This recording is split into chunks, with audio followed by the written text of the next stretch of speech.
Alright, you could be rich, you could be famous, and you could even have the world at your feet. But if you're single and looking for a house in Mumbai, then be prepared for the worst. Flat owners and housing societies in Mumbai are increasingly adopting the no spouse, no house approach and refusing to rent out to single men and women. Is this legal and is there a way out? Ankita Sinha gets you this story. Come. Pratik Ghosh is living the dream life. He has a great job, earns a good salary and has a squeaky clean background. Yet he has one major problem. While he wants to rent a house in Mumbai, no one seems ready to give him one. The first time I came to Mumbai, I went looking for houses and stuff. And the worst thing was like, everyone asked me the same question, are you a bachelor? Are you living with your family? And once I said I'm a bachelor, that was like a huge drawback. Everyone were like, they didn't want to give me a place. Pratik is just one among thousands who are finding out the hard way that India's financial capital is no home for single people. Regardless of how good your references are, for most landlords in India's financial capital, renting out their flats to bachelors is a complete no-no.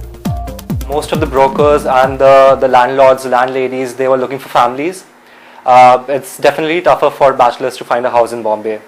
If you thought that only men had it tough, think again. Single women on average face a tougher time getting housing, with landlords preferring men as they have less to worry about in terms of providing safety, security and even comfort.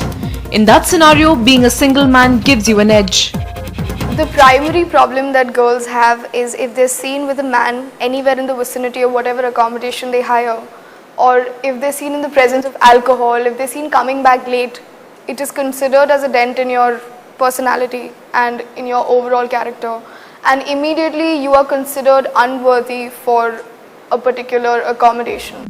Most societies openly put up boards stating that no single person can be allowed to rent an apartment in the complex.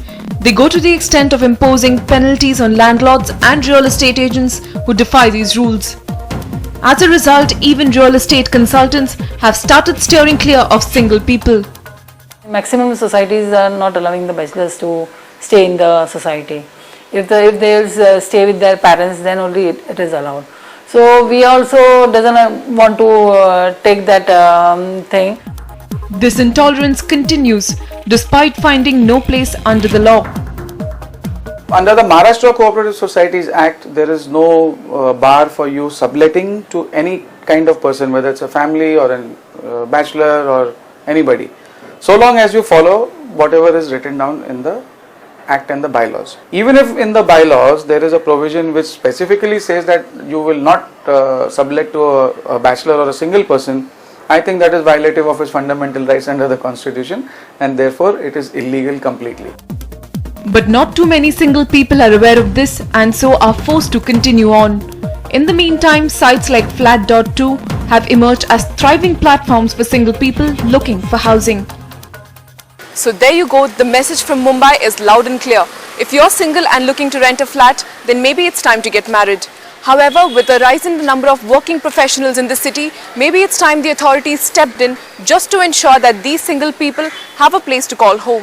Ankita Sinha, NDTV.